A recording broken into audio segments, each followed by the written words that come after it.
Namaste. Welcome to another session of Doron Yoga. Today, I'd like to talk about our backs, especially in back bends or back extenders. When we do back bends, there's a tendency to go pretty easily and pretty quickly into the lower back. It makes a lot of sense because our lower back is the part that doesn't have ribs attached to it, and so it's easier for the vertebrae to open up. In the upper part, we have the ribs attached, so it's a lot harder to go and really create an opening as we bend it. But in the long run, it is a lot healthier if beyond the lower back, we actually work on lifting and creating an opening in the upper back.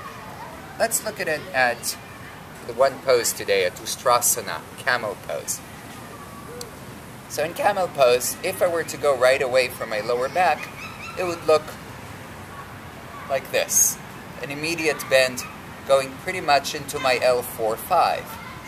If, on the other hand, I would start creating a lengthening in the spine, there's a feeling as if I would connect a cable up to my sternum and try to feel like it's constantly pulling and lifting up my chest. From this lift up here, I would start to move back. I would still go into my lower back, and here I am going into my lower back, but I can use my breath, my inhale, to create another little bit of lengthening as I go back again. Another little bit of lengthening as I go back.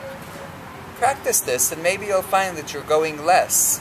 Maybe you'll find that even as you go down, let's say to your ankles, to your heels, you're reaching the hips forward and still working on the lifting. This is without the lifting into the lower back. This is with the lifting. So we do want to create constantly that sense of lifting. Even once you come into the pose, you constantly want to feel that with the inhales, the vertebrae are finding space between them.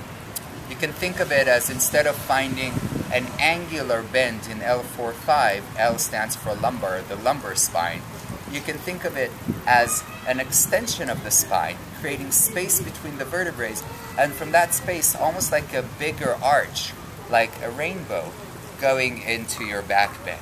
So that creates a lot healthier and sustainable back bends. Finding the balance between going into the lower back and lifting and lengthening. Thank you very much for listening. Namaste.